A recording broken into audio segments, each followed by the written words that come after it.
नमस्कार, आदाब, सत श्री अकाल, जय भीम, जोहार। मेरा नाम है नवीन कुमार।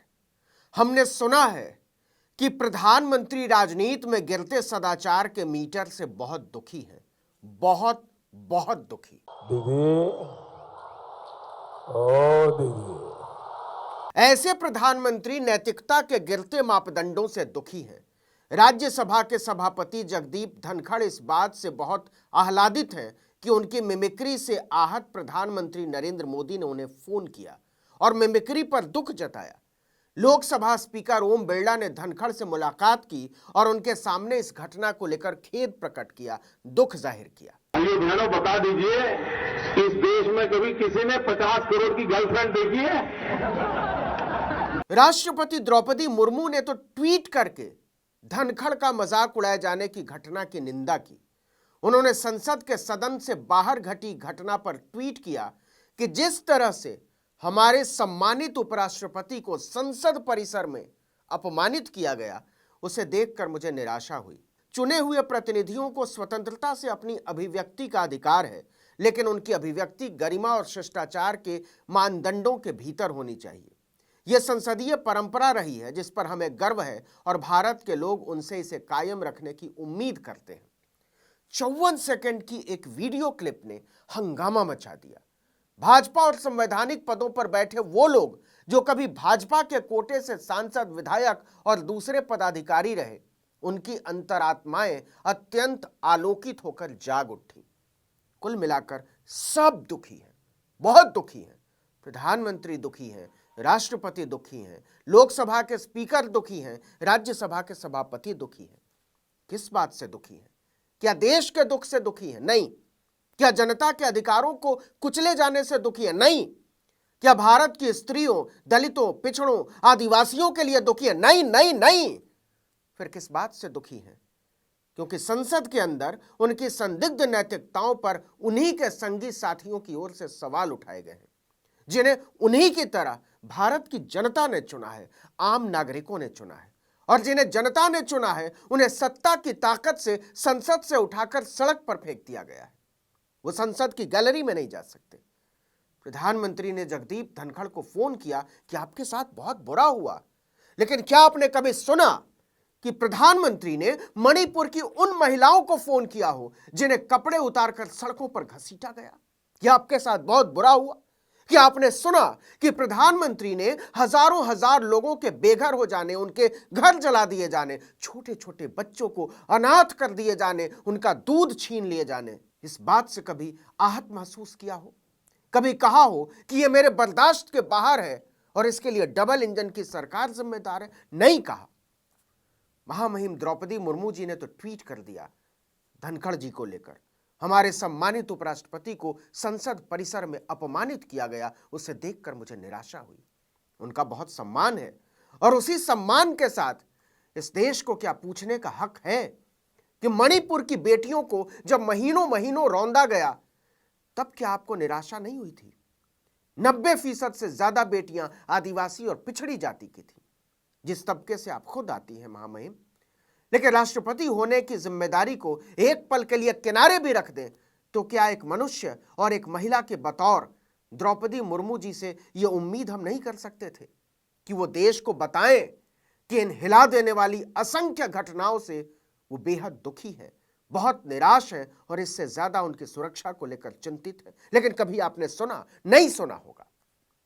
ओम बिरला तो जगदीप धनखड़ के घर पहुंच गए। कभी आपने सुना कि वो मणिपुर के सांसदों के घर पहुंच गए हों, विधायकों के घर पहुंच गए हों?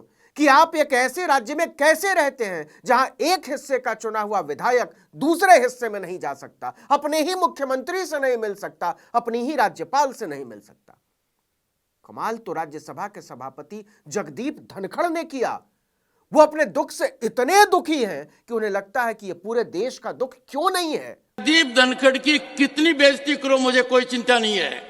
भारत के उपराष्ट्रपति की, किसान समाज की, मेरे वर्ग की मैं पूरी आहुति दे दूंगा हवन में। मैं खुद की परवाह नहीं करता। मेरी बेइज्जती कोई करता है, मैं सहन करता हूं, खून की घूंट पीता हूं, पर मैं ये बर्दाश्त कभी नहीं करूंगा कि मेरे पद की गरिमा मैं सुरक्षित नहीं रख पाया। क्यों नहीं सुनना चाहते महोदय? बिल्कुल सुनना चाहते हैं, लेकिन सच यह है कि आपकी नीयत पर गंभीर सवाल हैं और उन सवालों को हवा में नहीं उड़ाया जा सकता, नहीं उड़ाया जा सकता। जगदीप धनखड़ ने कल्याण बनर्जी की मिमिक्री को अपनी जाति और खानदानी पेशे से जोड़ दिया। कहा जाट और किसान होने की वजह से उनकी नकल उतारी गई, उन्हें अपमानित किया गया, उन्हें बेइज्जत किया गया। किसान समाज की, मेरे वर्ग की मैं पूरी आहुति दे दूंगा हवन में।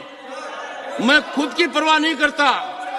मेरी बेइज्जती कोई करता है, मैं सहन करता हूं, खून की घूंट पीता हूं, पर मैं ये बर्दाश्त कभी नहीं करूंगा कि मेरे पद की गरिमा मैं सुरक्षित नहीं रख पाया। इस सदन की गरिमा को सुरक्षित रखना मेरा काम है, इस पद की गरिमा रखना मेरा काम है। क्या वाकई महोदय आपको दिल से ऐसा लगता है? फिर इस देश को पूछने का अधिकार है कि अगर ऐसा है तो फिर जाट जाति की बेटियां जब आपके घर से बल्कि बंगले से चंद फरलांग की दूरी पर धरने पर बैठी थीं, तब आपका जाट स्वाभिमान क्यों आहत नहीं हुआ? उन बेटियों ने कहा था कि भारतीय जनता पार्टी का एक सांसद हमारी छाती पर हाथ मारता है, गलत नियत से छूता है, नजरें झुक जाती हैं ये बोलते हुए। इस हिम्मत की सजा दी गई उन बेटियों को, घसीट कर जंतर मंतर से हटाकर फेंक दिया गया। क्या आपको लगता है कि वो किस दौर से गुजरी होंगी और अभी भी किस दौर से गुजर रही हैं? आप तो एक मिमिक्री से बिलबिला उठे महोदय, और आप बीजेपी के बदनीयत सांसद से रौंदी गई बेटियों की चीख पर पसीजे भी नहीं। माफ कीजिएगा, लेकिन इस देश को पूछने का हक है कि आपको स्वाभिमान को रौंदे जाने का मतलब भी पता है महोदय? आप किसान के अपमान की बात करते हैं।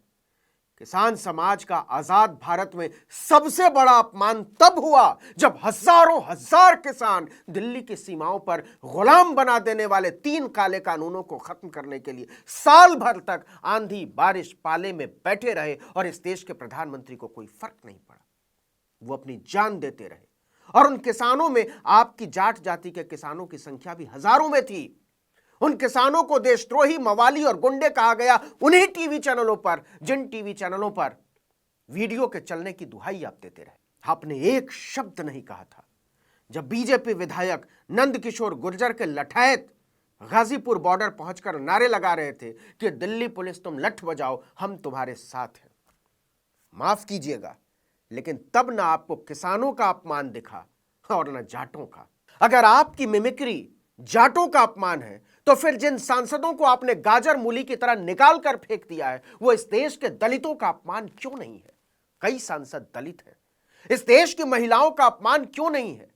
इस देश के पिछड़ों और आदिवासियों का अपमान क्यों नहीं है?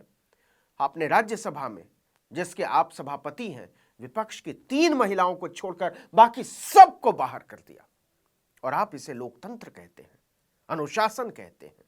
सच यह है कि लोकतंत्र तमाम होशियारियों को समझता है। सवाल है कि यह संसद किसके लिए है?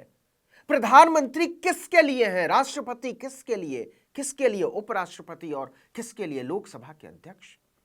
इसका एक ही जवाब है महोदय, जनता के लिए। आप जिस पार्टी के सदस्य हुआ करते थे वो पार्टी कहती है कि यह देश का अपमान है। नहीं महोदय, आपका अपमान देश का अपमान नहीं है, हरगिज नहीं है। आप अपने आप में पूरा भारत नहीं है, कोई नहीं है पूरा भारत, न राष्ट्रपति, न प्रधानमंत्री, न सभाओं के अध्यक्ष, न कोई और। भारत किसी पद और पदाधिकारी से बहुत ऊंचा, बहुत व्यापक, बहुत विशाल विचार है। वो तब आहत और अपमानित नहीं होता जब किसी की मिमिक्री की जाती है। वो तब आहत होता है जब मणिपुर में आदिवासी महिलाओं को कपड़े फाड़कर दौड़ाया जाता है और प्रधानमंत्री को फर्क नहीं पड़ता। वह तब आहत होता है जब मुख्यमंत्री पूरे सूबे को जलता हुआ छोड़कर सत्ता के मजे लूटता रहता है। वह तब आहत और अपमानित होता है जब सैकड़ों आदिवासियों को गाजर मूली की तरह खत्म कर दिया जाता है और पूरी सरकार दिल्ली से लेकर इम्फाल तक चादर तानकर सोती रहती है। वो तब आहत और अपमानित होता है महोदय जब महिला पहलवानों का शारीरिक शोषण होता है और जनता के नाम पर, जनता के पैसे से हजारों करोड़ के विमानों में उड़ने वाले उनका मजाक उड़ाते हैं। देश को देश रहने दीजिए महोदय। उसे किसी व्यक्ति से मत जोड़िए। किसी मिमिक्री से देश नहीं मरता। देश तब मरने लगता है जब नागरिकों के सवालों को सत्ता की कुर्सियां बेरहमी से रौंदने लगती है। कौन कहेगा आज ऐसा नहीं हो रहा है। इस वीडियो में इतना ही। नमस्कार।